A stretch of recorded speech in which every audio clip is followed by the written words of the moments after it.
The incident happened about 60 years ago, back in 1968, long before the independence of the country. My grandfather, Jamal Saheb, was working as an assistant station master for the Pakistan Eastern Railway. He was posted at a tiny, incredibly isolated station called Chashan village, located along the Santahar line in North Bengal. If you saw the place back then, it felt entirely cut off from civilization. All around the station, there were miles and miles of empty, cultivated fields. The only things breaking the horizon were occasional, massive banyan trees and towering shimel trees, with the two iron lines of the railway tracks piercing through the heart of the landscape. At night, the entire station was swallowed by a suffocating darkness, illuminated only by a single, flickering kerosene lantern inside the cabin house. After finishing his exhausting shifts, my grandfather would retire to his room in the old railway staff quarters built during the British era, located right behind the station. It was a massive, high-ceilinged building with crumbling whitewashed walls that gave off a naturally ghostly vibe. The head station master, whom everyone called Burro Babu, lived in the quarters right next to him. On the night this terrifying sequence of events began, the weather was completely normal. There was no fog, and the sky was clear, but strangely, the lack of mist only made the surrounding darkness feel heavier, denser, and pitch black. It was around 2 o'clock in the morning. My grandfather had just locked the heavy wooden door of his quarters and lay down on his bed. His entire body was aching from deep exhaustion, and his eyes were just beginning to close when suddenly, a soft, deliberate knock echoed from the main door. In the dead of winter night, a sound like that makes your heart skip a beat. My grandfather got up, walked over to the door, and asked who it was. From the other side, the familiar voice of Kasem Mia, the old station Kalasi, responded. He told my grandfather that Burro Babu had sent him over with an urgent delivery. When my grandfather swung the heavy door open, he found Kasem Mia standing there holding a clay pot wrapped tightly in a cloth. A rich, strong earthy scent immediately filled the night air. Kasem Mia leaned in and whispered that after many years of waiting, Allah had finally blessed Burro Babu with a daughter. To celebrate, Burro Babu had brought pure chana sweets all the way from the city for the station staff. Kasem Mia handed over my grandfather's share, but then he added a small request. Burro Babu wanted someone to deliver a portion of these sweets to old Sultan Mia, who was currently stationed all alone on night duty in the distant outer signal cabin. The old man would be incredibly happy to receive a treat in the middle of his lonely shift. Looking at the pot and smelling the rich aroma of fresh sweets, my grandfather figured it would only take him about 10 to 15 minutes to walk down the tracks to the outer signal cabin. He wanted to do a good deed on Burro Babu's happy day. But growing up in rural Bengal, there is an old warning passed down by elders that you should never walk alone in the dead of night while carrying open sweets. It is widely believed that certain unseen, supernatural forces possess a violent, irresistible attraction to the smell of fresh sweets. My grandfather was young and stubborn back then. He didn't care about these superstitions. Grabbing his heavy metal Eveready flashlight in one hand and the pot of sweets in the other, he stepped out into the crushing, pitch-black night. The moment he bypassed the main station building and stepped onto the gravel of the railway line, a heavy silence descended. It was so quiet that the only sounds in the entire universe were the rhythm of his own breathing and the sharp crunching of stones beneath his boots. The bright white beam of his flashlight cut through the darkness, illuminating the iron rails ahead. But after walking a short distance, he heard it, the first unmistakable sign that something was deeply wrong. He clearly felt that someone was walking directly behind him. It wasn't an imagination. Every time his boots crunched against the railway stones, an identical crunching sound echoed right after it, perfectly mimicking his pace. When my grandfather sped up, the footsteps behind him quickened. When he abruptly stopped, the footsteps behind him instantly ceased. Thinking it might be a guard or Kasem Mia trying to catch up with him, he turned around, shining his torchlight into the void, shouting, "Who's there? Kasem Mia, is that you?" But the beam of light revealed nothing but empty tracks and a wall of absolute darkness. Gathering his courage, he turned back around and continued walking, noticing that the footsteps had finally stopped following him. But the relief didn't last long. As he approached a small concrete culvert located just before the outer signal, his flashlight beam caught something standing entirely still beneath a dead, skeletal shimmel tree. Seeing a human figure standing motionless on a deserted railway track at midnight is enough to freeze anyone's blood. The man was wearing a dusty, faded Punjabi. When my grandfather raised his torch to look at the man's face, his heart sank. The stranger was staring directly at him with completely wide, unblinking eyes. Trying to suppress his rising panic, my grandfather forced himself to keep a firm grip on his torch and walk past the stranger. But as he stepped ahead, the man suddenly began to walk right beside him, maintaining a terrifying distance of just 2 or 3 hands away, moving without making a single sound on the gravel. My grandfather turned his head, looking straight at him, and demanded, "Who are you, brother? What are you doing out here on the railway tracks at midnight?" The man did not look away. He replied in a voice that was disturbingly dry, hollow, and husky, saying simply, "I live in front." My grandfather pressed further, asking, "You live in front? Then why have you been standing under that dead tree all night?" The stranger ignored the question completely. Instead, his wide, unblinking eyes locked onto the clay pot in my grandfather's hand. In that same unsettling, stubborn tone, he said, "That is a very beautiful sweet pot in your hand. Will you feed me sweets?" Recognizing that something was deeply wrong, my grandfather answered strictly, "No, this is someone else's property. I am carrying this out of pure duty, and I cannot give you a single bite of a deposit. But if you want sweets, come with me to the station. There are plenty of sweets there, and I will feed you." But the man didn't seem to hear a single word about going to the station. His voice began to change, losing its human quality, growing heavy, distorted, and terrifying as he demanded, "No, I will not go to the station. I will eat here. Give me the sweets right now." As the entity's aggressive insistence reached a boiling point, it reached out its hand to grab the pot. Reacting out of pure survival instinct and blind terror, my grandfather clenched his right fist and swung with all his might, punching the entity square in the jaw. But the moment his fist connected, a sickening wave of horror washed over him. His hand didn't strike human flesh or solid bone. It plummeted into a freezing, empty void, as if he had punched thin air. Instantly, a numbing, icy coldness shot through his fingers, whipping violently through his entire body. The force of the movement caused the figure to collapse backward, tumbling into the thick, overgrown bushes lining the railway tracks. In that exact moment, the air around my grandfather turned incredibly hot, feeling as though someone had thrown open the doors of a burning blast furnace right in his face. From deep within the bushes, a heavy, hoarse voice pierced his ears like a poisoned arrow, screaming in pure venomous rage, "You shouldn't have done this, Jamal. I will have my revenge." Terrified, my grandfather swung his flashlight toward the bushes, but the beam revealed absolutely nothing. The man had vanished completely into thin air. Panting heavily, his hands shaking like ice, my grandfather realized he had fallen into the clutches of a malevolent spirit. Desperate for protection, he fumbled in his pocket, pulled out a biddy, and lit it, hoping the tiny glow of fire would offer some defense.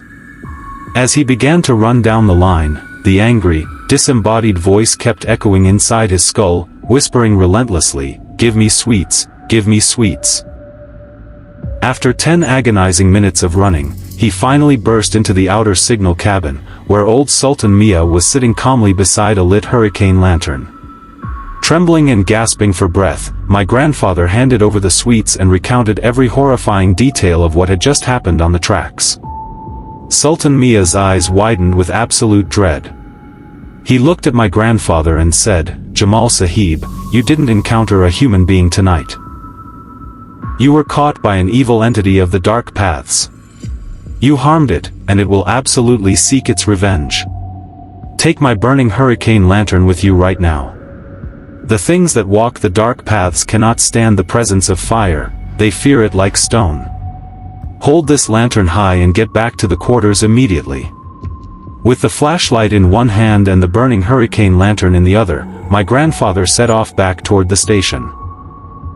But the true nightmare was waiting for him on the return journey.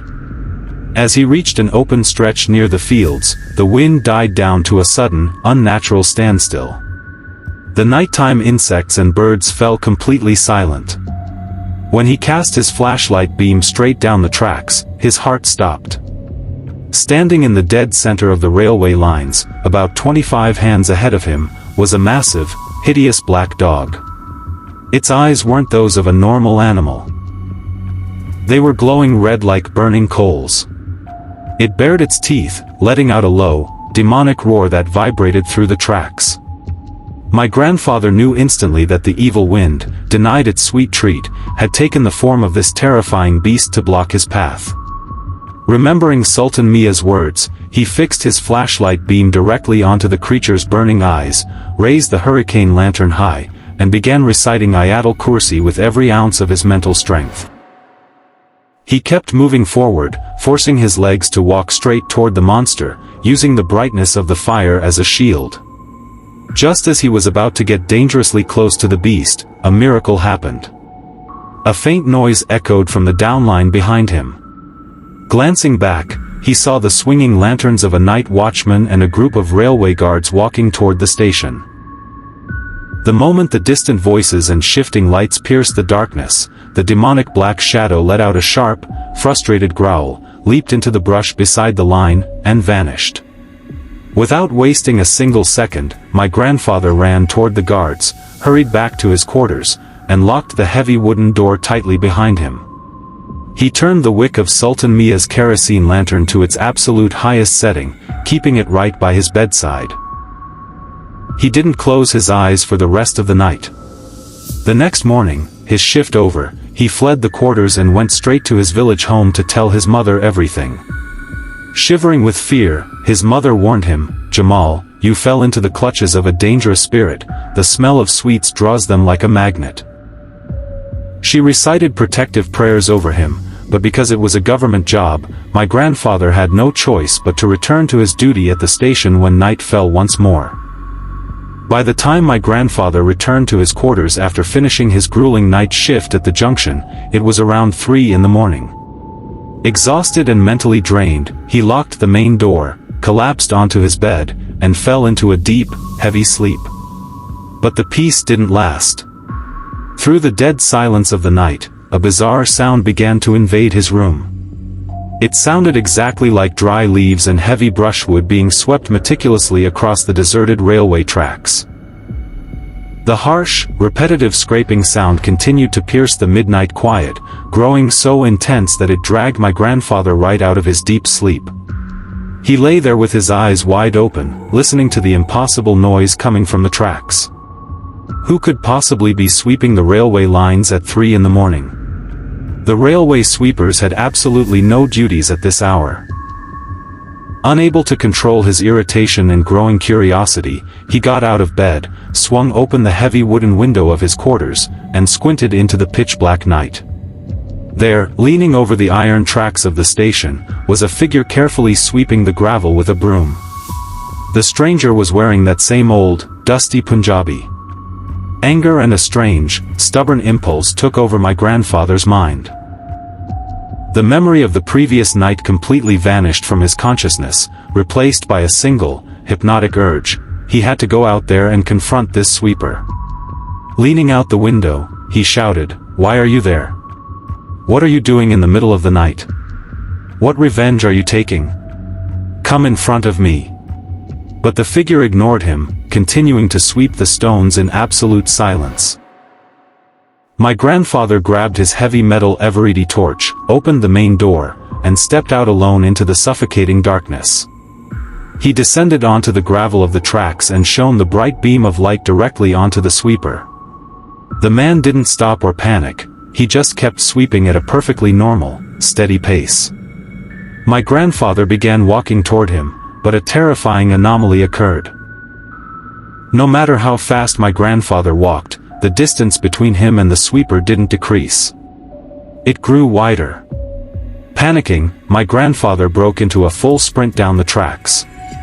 The man ahead didn't speed up at all, yet he remained perpetually out of reach, moving forward like an ethereal illusion, drawing my grandfather deeper and deeper into the dark under a powerful, supernatural attraction. Suddenly, they reached that familiar, skeletal silhouette of the dead shimmel tree. Before my grandfather could even realize where he was, a massive, violent shove hit him squarely in the back. The impact broke the hypnotic trance instantly, waking him up as if from a deep dream. His flashlight slipped from his grip, clattering onto the stones. Turning around in full consciousness, his heart dropped into his stomach. There was no sweeper ahead of him. The tracks were completely empty. He was standing completely alone under the exact same dead shimmel tree where he had struck the entity the night before. Right behind him stood Mia, the old station Colossi, waving a lantern alongside a terrified night watchman. Mia grabbed my grandfather's shoulders, shaking him violently, his chest heaving as he gasped, "Jamal Bai. Jamal Bai, what are you doing out here so late? Who were you talking to?" My grandfather was shivering so violently that no words could escape his mouth. Mia explained that he had been walking near the quarters balcony around 3:15 when he suddenly saw my grandfather fling his door open. In a bizarre, catatonic daze, my grandfather had been shouting violently into thin air, waving his hands, and yelling, "Come forward. Who will you take revenge for?" He had ignored Mia's calls completely, stepping straight onto the tracks and marching directly into the absolute darkness toward the dead tree. Sensing the mortal danger, Mia had quickly grabbed the night watchman, and the two had sprinted after him, tackling him just as he reached the tree. Hearing those words, an explosion of absolute horror went off in my grandfather's mind. He remembered the vengeful threat from the entity in the dusty Punjabi. The sweeper had been nothing but a demonic trap, a web of hypnosis designed to drag him right back to the dead Shimmel Tala to take his life.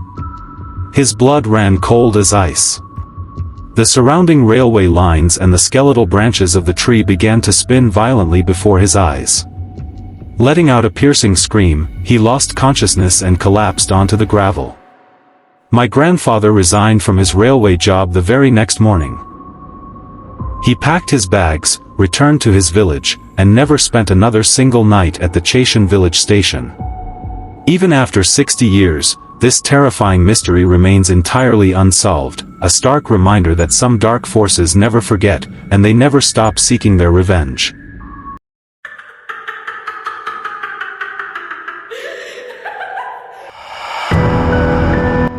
It all started right after our SSC examinations were over. The entire world was trapped in the terrifying grip of the COVID-19 pandemic, playing a deadly game of survival with an unseen enemy. But back then, in our rural corners, things still felt deceptively calm, quiet, and peaceful. Because the schools were closed and we had an abundance of free time, my close friend Arshi came up with an unexpected proposal.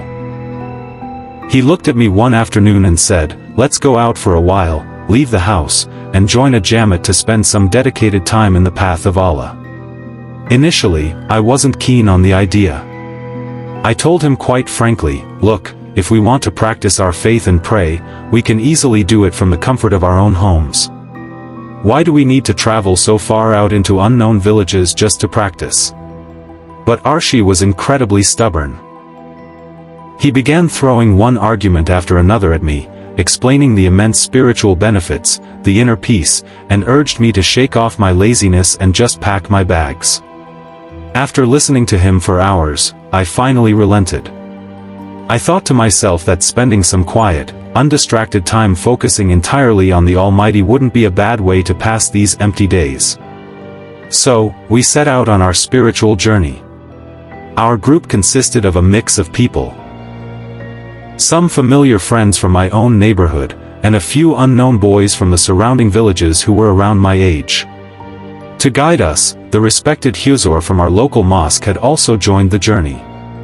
Everyone was dressed identically in clean, simple white Punjabis and pajamas. The day we left, the heat was absolutely brutal.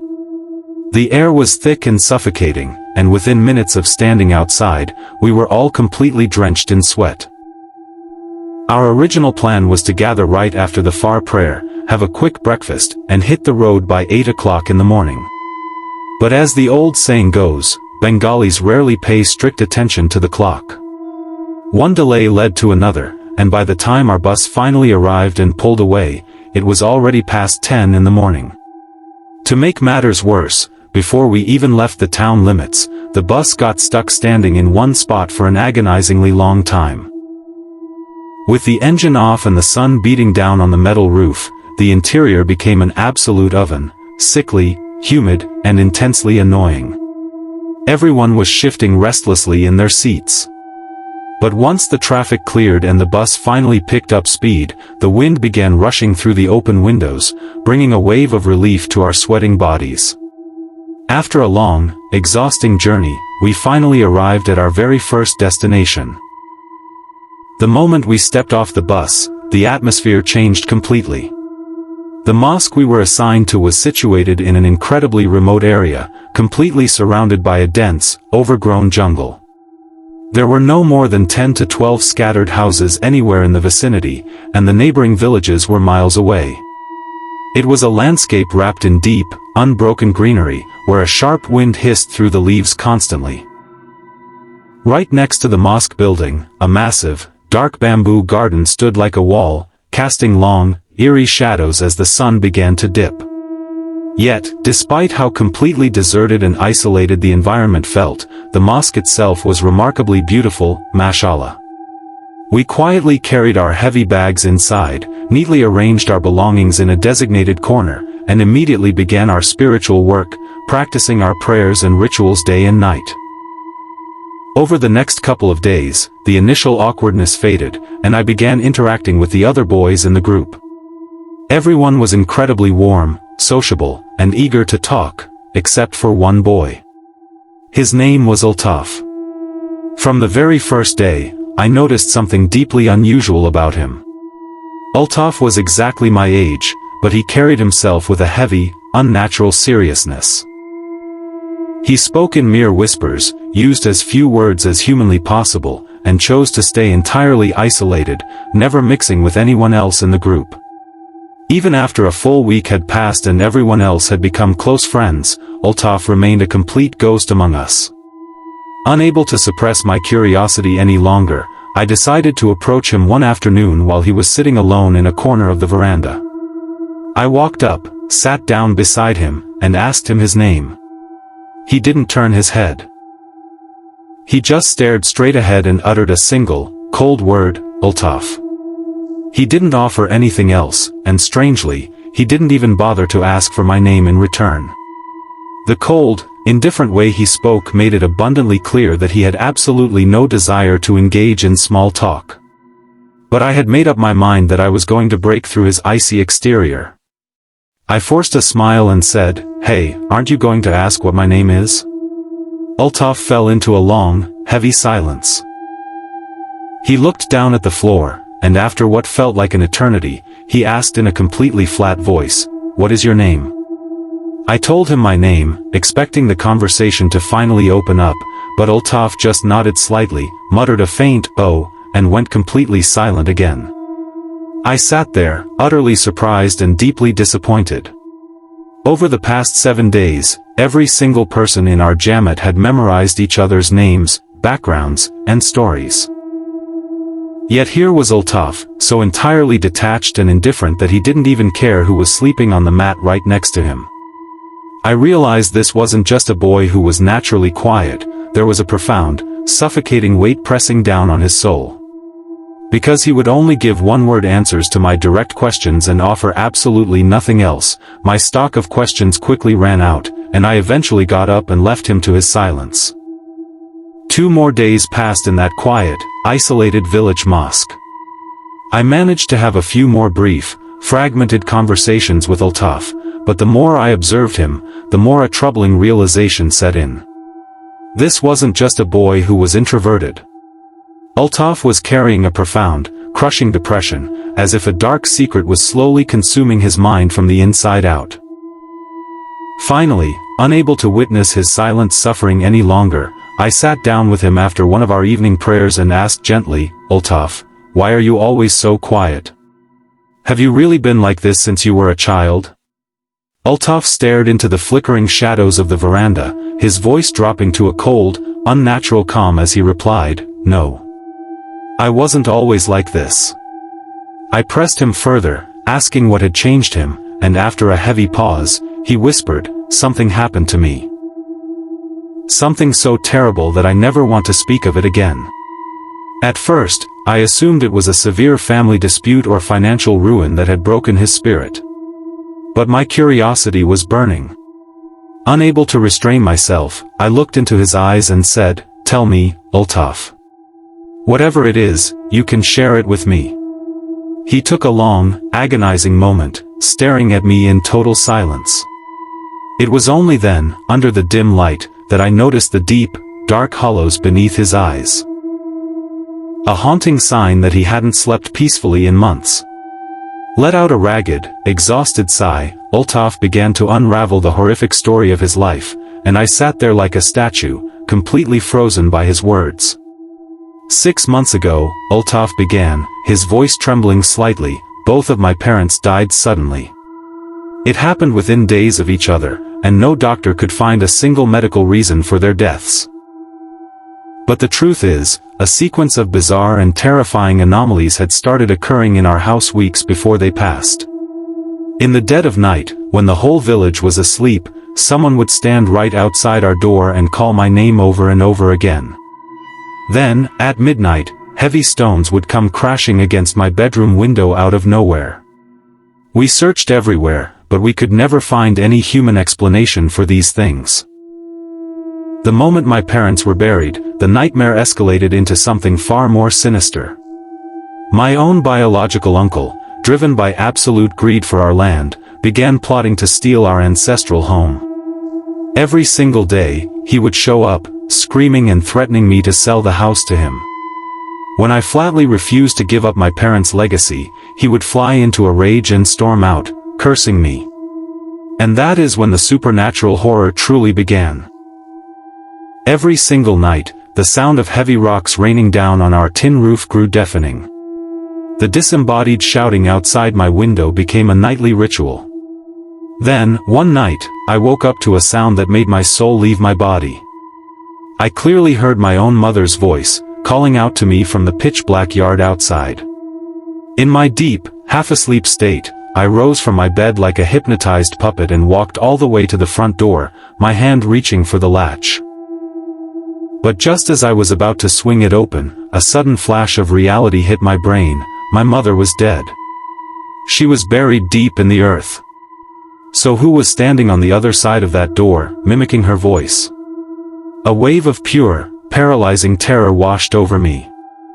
I tore my hand away from the lock, sprinted back into the deepest corner of the house, and sat there curled into a ball, sweating and shaking until dawn. I was studying at a madrasa at the time, so the very next morning, I ran to my head teacher and wept as I told him everything. The Huzur's face turned incredibly grave. He immediately came back to my house, walked through every single room, and looked at me with deep pity. He said, "Altaf, you and your family have been subjected to an extreme form of destructive black magic. The sole purpose of this horrific spell is to entirely wipe out your bloodline. The practitioner has summoned a group of dark jinns into this house, entities that literally feed on human blood." My breath caught in my throat. I looked at the teacher and gasped, "Huzur, is that why my mother and father died?" The teacher nodded slowly and said, "Yes. They were drained and killed by the demonic entities summoned by this black magic. And now, Altaf, the ultimate, final target of this curse is you." I was completely broken by fear. I begged the Huzur for a cure, and he told me that the only way to break the chokehold of the magic was to find the hidden talismans buried around the property and purify the house with the holy words of the Quran. That very afternoon, after performing our ablutions, the Huzor, and I began a frantic search of the house and yard. It was a sickening process. Hidden under floorboards, inside wall cracks, and buried in the dirt, we uncovered one vile amulet after another. By the time we were finished, 25 separate black magic talismans had been dragged into the light, and the Huzor destroyed every single one of them. That evening, I sat in the center of the house and recited the Quran Majid continuously, and for the first time in months, the night passed in absolute, unbroken silence. But the relief was nothing but an illusion. By the very next night, the invisible wall cracked open again. The stones didn't return, but the voices did. This time, it was exclusively the voices of my deceased mother and father, weeping and begging me to open the door from the darkness outside. I ran back to the Huzor in tears, and he gripped my shoulders tightly and warned me, "Altaf, under no circumstances are you to ever respond to those calls. If you answer them, you are inviting your own demise. You must leave this house immediately and go out on a jamad in the path of Allah to shelter your soul. That is why I am here today. This is my second time fleeing my own home just to stay alive." As Altaf finished his confession, fat tears rolled down his pale cheeks, and an ancient, inescapable terror pooled in his eyes. Listening to him, a cold shiver traveled down my own spine. There was a raw, devastating authenticity in his voice that made it impossible to doubt a single word. It was sick and deeply unsettling to realize that a human being, his own flesh and blood, could resort to such a vile, demonic practice as black magic just to possess a piece of material wealth. I sat with him for a long time, offering whatever desperate words of consolation I could muster, before we finally parted for the night. Over the following days, Altaf seemed to transform slightly. Because he had finally shared his secret, he began talking to me more naturally. I genuinely thought the holy environment of the mosque was curing him. But the dark forces of the universe do not let go of their prey so easily. A few days later, the final horror struck. It happened during the quiet hour just before dawn. I woke up early, stepping out of my sleeping mat to prepare for the far prayers, when a sudden, chaotic wave of shouting erupted near the public toilets at the edge of the jungle. The voices were frantic, laced with a raw, unmistakable panic. My stomach dropped instantly. A cold shudder ran through my entire body as I ran toward the noise to see what had happened. Pushing through the small crowd of gathered boys, my eyes fell upon the ground, and the sight shattered my heart. There was Altaf, lying completely lifeless on the cold dirt. His eyes were wide open, staring blankly into the gray morning sky, and his entire body was a horrific, deathly pale. It was as if every single drop of blood had been entirely drained from his veins, leaving behind nothing but a hollow, porcelain shell. While the others stood there whispering in total confusion and horror, unable to comprehend how a healthy young boy could drop dead in an instant, I understood everything completely. The horrific realization hit me like a physical blow. The entities had finally found their opening. In the dead of night, while wrapped in deep sleep, Altaf must have heard that familiar, hypnotic call of his parents' voices once again.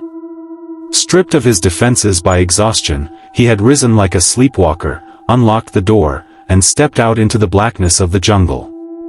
And there, the curse had taken its final, bloody toll. The sheer tragedy of it brought hot tears streaming down my face. A fresh, innocent life had been cut short prematurely by the vile mechanics of black magic.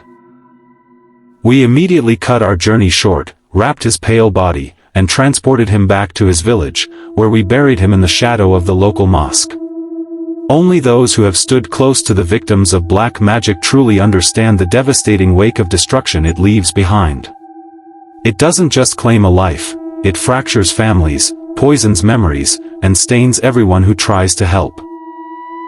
I don't know if anyone who falls into that deep, demonic trap can ever truly break free and return to a normal life.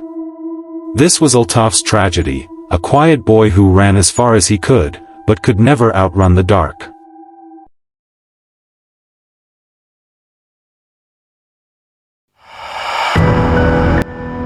This terrifying incident took place in a quiet, deeply peaceful village tucked away under a dense canopy of ancient trees, located within the Berganj police station area of the Dinajpur district. In this village lived a man named Alam Bai. He was an incredibly simple, hard-working, and impoverished man who made his meager living entirely by throwing fishing nets into the local river day after day. Alam Bai had a very close, long-standing relationship with a well-known Kabraj, a traditional spiritual healer and occult practitioner who also lived in the area. The night everything changed was enveloped in absolute, heavy darkness, occurring right around the time of the new moon. The village was dead silent, save for the rhythmic, echoing calls of crickets and the occasional, unsettling sound of nocturnal birds flapping their wings heavily through the dark branches above. On this specific night, Alam Bai and his Kabraj friend had gone down to the deserted, muddy bank of the river together to catch fish. As they stood in the heavy darkness near the water's edge, the Kabraj suddenly stopped. He pointed his finger toward a murky, obscured spot some distance away in the shallow water and turned to Alam Bai, saying in a low voice, "Brother, there is an ancient coin lying right over there. Go to that exact spot and bring that money out for me." Being a simple-minded, trusting man who never suspected any hidden danger, Alam Bai didn't think twice. He plunged his bare hand into the pitch-black, freezing mud and pulled the object out. The coin was remarkably heavy, rusted, and clearly very, very old. Overjoyed by the unusual find and thinking it might be worth something, he smiled and immediately handed the ancient relic over to the Kabraj.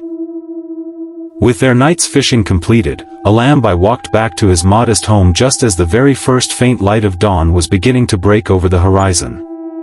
But by the time the sun fully rose that morning, his family noticed a shocking, unnatural transformation in him. Alam Bai was no longer the familiar, gentle person they had known all their lives.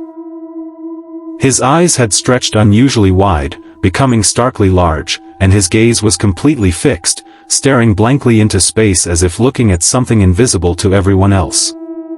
More terrifyingly, he completely stopped speaking his native language.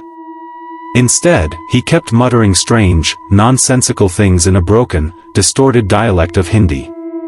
As word of his sudden madness spread like lightning through the neighborhood, the frightened villagers began to gather in the courtyard of his house. Looking at his wild eyes and hearing the bizarre foreign tongue coming from his lips, everyone came to the exact same conclusion: Alam Bai had been violently possessed by a powerful jinn or an evil entity during his midnight excursion by the river. Desperate for help, the family immediately called for an ordinary local spiritual healer from the village.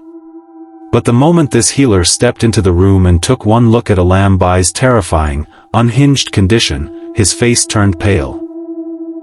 He backed away in pure fear, shaking his head, and admitted that dealing with an entity this powerful was entirely beyond his spiritual capabilities. Seeing no other option, Alam Bai's elder brother decided they had to take him to the hospital.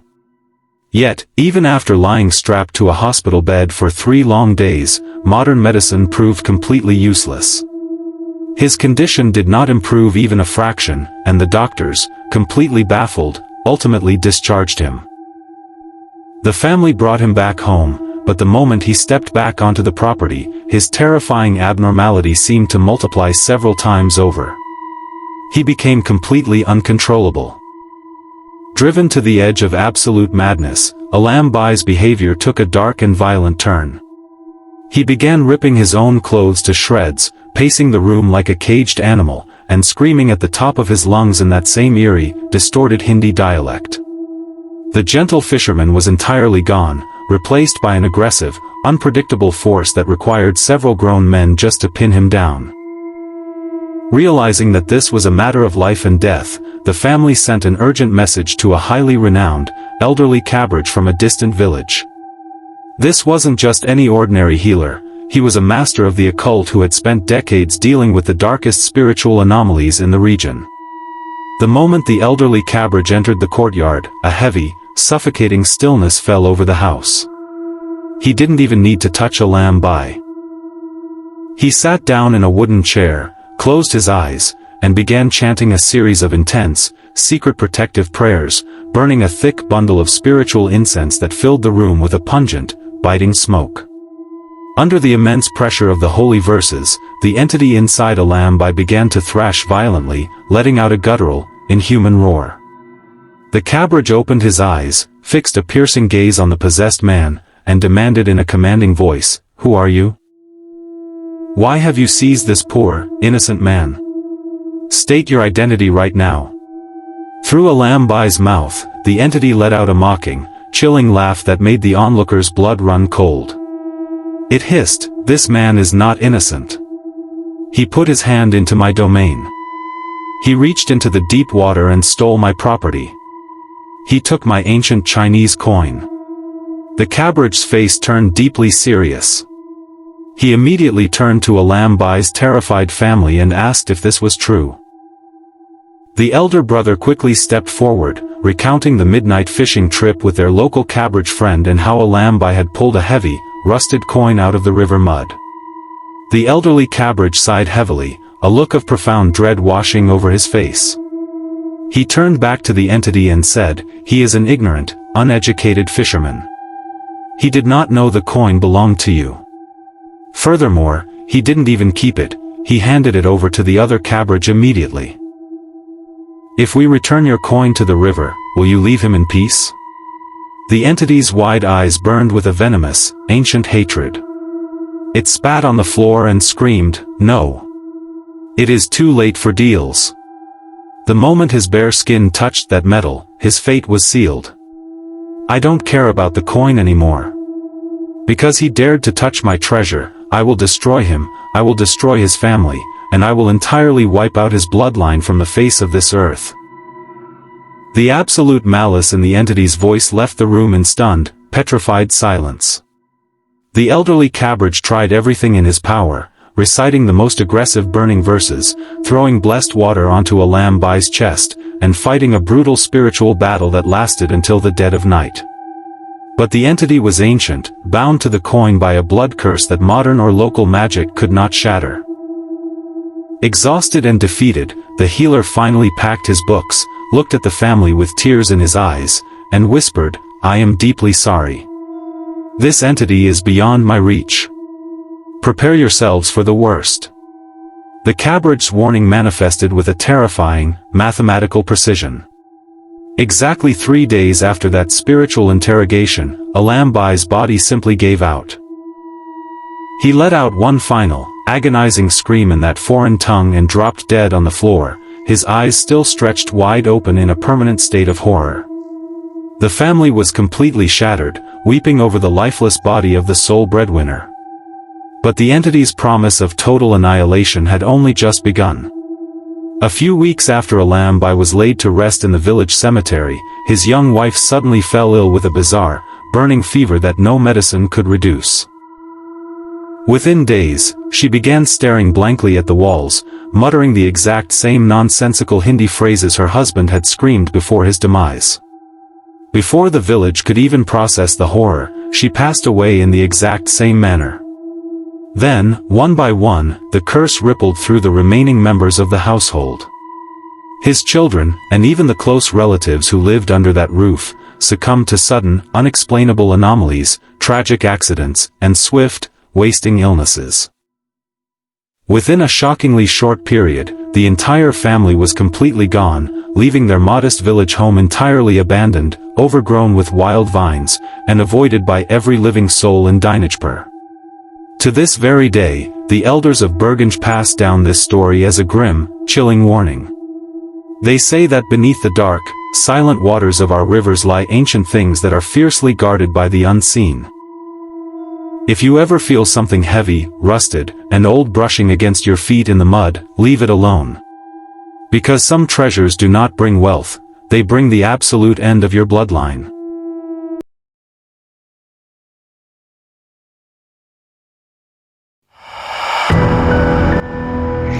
This terrifying event was sent in by a regular listener named Sajib Khan, who currently lives and works as an expatriate in Saudi Arabia. The nightmare, however, didn't happen to him, it happened back home in their village to his younger biological brother, Alaman. Alaman was a young man passionately obsessed with late-night fishing. In our rural villages, when the summer heat becomes unbearable during the day, the local rivers, canals, and narrow water channels turn incredibly peaceful at night. It is a common tradition for young men to grab their fishing gear, head out past midnight, and sit quietly by the water's edge, waiting for a good catch under the cool night sky. Alaman did this almost every single week, completely fearless and indifferent to the old warnings told by the village elders. The night this specific horror occurred, the atmosphere was thick, heavy, and intensely quiet. It was around 2:30 in the morning, the exact hour when the line between our world and the unseen completely blurs. Alaman had walked quite a distance away from the neighborhood, settling down by a deep, isolated canal that ran right along the edge of a dense, dark patch of jungle. The only illumination came from the faint, shifting glow of his small hand torch and the distant, silver light of a waning moon reflecting off the dark surface of the water. He had been sitting there in absolute silence for nearly an hour, casting his line and successfully catching a few large fish. The satisfying weight of the fish in his basket made him lose track of time, completely ignoring how unnaturally still the surrounding woods had suddenly become. The crickets had stopped singing, and even the wind had died down to a suffocating standstill. Suddenly, a strange ripple broke the smooth surface of the canal. It wasn't the quick, frantic splash of a trapped fish. It was a slow, heavy disturbance, as if something massive was rising from the very bottom of the dark water. Alaman raised his flashlight, focusing the white beam directly onto the center of the ripples. The water parted slowly, and an anomaly rose to the surface that instantly made his breath catch in his throat. Floating in the dead center of the canal was a severed human head.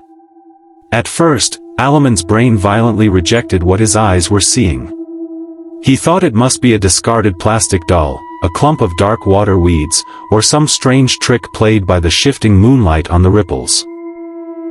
He rubbed his eyes vigorously, leaned forward over the muddy bank, and focused the full brightness of his torch directly onto the floating object. The beam of light illuminated the grim reality with absolute, bone-chilling clarity. It was unmistakably a real human head, severed cleanly at the neck. The skin was bloated, waterlogged, and a sickly, deathly gray. Long, matted black hair floated around it like a nest of drowning spiders. But the true horror, the detail that shattered Alaman's sanity in a single second, was the face. The head wasn't just floating lifelessly like a corpse. The wide, milky white eyes were locked directly onto Alaman, tracking his movements. As the white beam of the flashlight hit its face, the blood-drained lips of the severed head slowly peeled back, stretching into a wide, unnatural, and deeply malicious grin. A paralyzing, evolutionary terror shot through Alaman's veins, pinning him to the muddy ground like an iron spike. His hand shook so violently that the flashlight beam danced crazily across the water, but no matter where the light shifted, those wide, milky white eyes remained locked onto his soul. Then, the anomaly moved. The severed head began to drift forward, cutting through the water smoothly, moving directly toward the bank where Alaman was sitting. It wasn't being carried by the natural current of the canal, it was choosing its path, picking up speed, gliding with a terrifying, singular intent to reach him. That movement broke the spell of paralysis. Adrenaline exploded in Alaman's system. Letting out a raw, choked scream of pure survival instinct, he dropped his expensive fishing rod, abandoned his basket of fish, and scrambled backward into the dirt. He turned and began to sprint blindly down the narrow mud path leading away from the canal. He ran faster than he ever had in his life, his heart hammering against his ribs like a trapped bird. The dense branches of the jungle slapped against his face and tore at his clothes, but he didn't dare slow down, and more importantly, remembering the ancient lore of the villages, he kept his eyes fixed strictly ahead, refusing to look back over his shoulder. He knew with absolute certainty that if he turned around and saw that grinning, waterlogged face floating through the air behind him, his mind would shatter completely. After what felt like an eternity of agonizing running, he finally burst through the tree line and hit the dirt roads of his own neighborhood. He didn't stop until he reached his house, slamming his weight against the heavy front door, locking it securely, and collapsing onto the floor, panting and sobbing in the dark. When morning came, the physical and psychological toll of the encounter manifested instantly. Alaman woke up with a violently high, burning fever, his body shaking with uncontrollable tremors. For 3 straight days, he drifted in and out of consciousness, completely gripped by a severe, trauma-induced illness. Every time he closed his eyes, he was dragged back to that midnight canal, watching the water part to reveal those dead, grinning lips. It took weeks of care, prayers, and traditional healing before the fever fully left his body, but the psychological scars remained permanent. From that terrifying night onward, Alaman completely swore off his obsession with late-night fishing. He never went back to that canal, and he never stepped outside the house after midnight again. Sajib Khan ends his brother's account with a sobering reminder for anyone who loves the quiet peace of the night. When you sit by the isolated waters of the village, you might think you are entirely alone with your catch. But the rivers and canals have practical owners that sleep during the day and hunt in the dark. And sometimes, the thing lurking beneath your fishing line isn't a fish at all.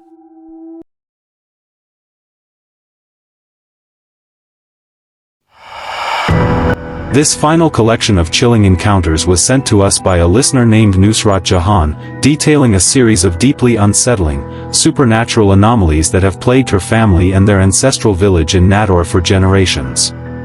In these parts, the land itself seems to remember the old ways, and the boundary between the living and the unseen is paper-thin. The first terrifying account passed down in her family involves her own grandmother, back when she was a young woman living in their old village home. It was a typical, suffocating summer night in Natore. Because the air inside the concrete walls was completely stagnant and thick, her grandmother decided to leave the bedroom and sleep outside on the open veranda, hoping to catch a faint breeze. She laid out a simple mat, pulled up a thin sheet, and eventually drifted into a light sleep. Sometime past midnight, the atmosphere completely shifted. The natural nighttime sounds of crickets and distant frogs died down to an absolute, unnatural silence. Suddenly, her grandmother was startled awake by a heavy, deliberate sound crunching through the dirt courtyard right in front of the veranda. It sounded like a massive, heavy animal was pacing back and forth in the dark. Squinting through the dim moonlight, her heart skipped a beat. Walking slowly across the open courtyard was an impossibly large, shadowy figure that closely resembled a massive Royal Bengal tiger. A wave of pure, paralyzing terror washed over her. There hadn't been wild tigers roaming the residential villages of Natore for generations. She kept completely still, holding her breath, praying the beast wouldn't notice her lying exposed on the veranda.